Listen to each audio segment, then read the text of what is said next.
Here is a video requested by one of our viewers who wanted to know if they could build a 2-foot wall on the side here so that they could get some more height in the A-frame type building. So the first thing I want to point out here is that we have a solid platform, and the rafters that would be located over here, not at the end of the building, aren't going to be spreading out. And this is another advantage for this type of construction. However, if we install a wall, we're no longer going to have that. We could actually have the weight of the rafters, the weight of the roof, start to push these walls outward. And in my opinion, this is going to be a bigger problem on a lower sloped roof. For example, something like a 6-12 pitch or less. And I really don't know how big of a problem it's going to be for a 24-12 roof pitch. However, it's my job to point it out that it could be a problem.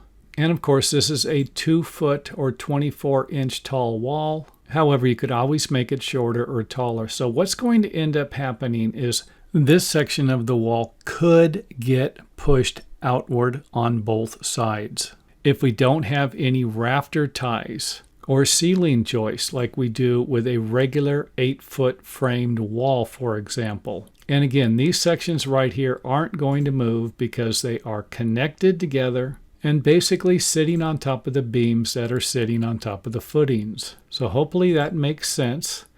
Next up, let's go ahead and see if we can add some bracing here. Maybe a 2x4 at a 45-degree angle that would attach to the wall framing studs and look something like this. Maybe with 4 nails in it, and then attached to a base plate that will be sitting directly on top of the floor sheathing.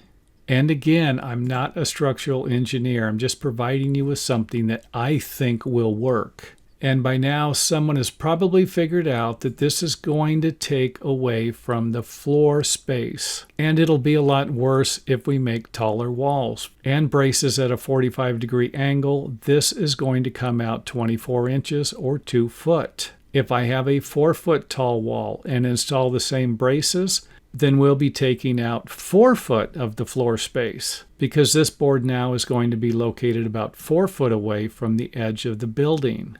Another option would be to connect the braces directly to the floor joist. And this will basically connect the same at the top. However, on the bottom, we will be end nailing the nails into the joist. And I think this is going to provide a stronger connection. However, I don't know if you need it.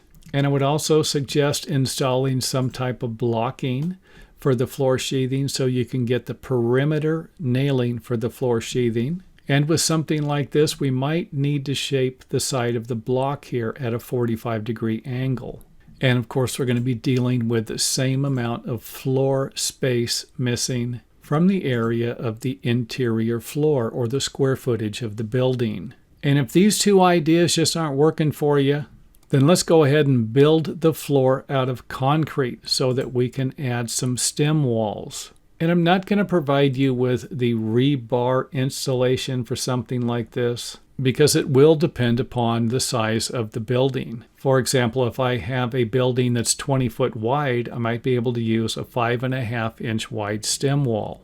However, if I'm dealing with a 50-foot wide building, I might need an 8-inch wide stem wall and a lot more rebar. And of course, the framing will attach to the concrete with anchor bolts. And with this setup right here, we're not going to be losing any square footage on the interior of the building. And at the same time, we're going to be raising the A-frame to make more of the interior space usable. Because as we get closer to the sides of the building, this side of the building and this side of the building, not the front or the back, we could end up hitting our heads on the ceilings. And in reality, making even less space of the building usable, even though we're going to have more square footage because we're not using the angled walls to brace and prevent the exterior walls from spreading out if we're not going to use concrete. And as always, if you have any questions or comments, feel free to leave those in the comment area. And don't forget to hit the thumbs up button if you learned something or enjoyed watching the video.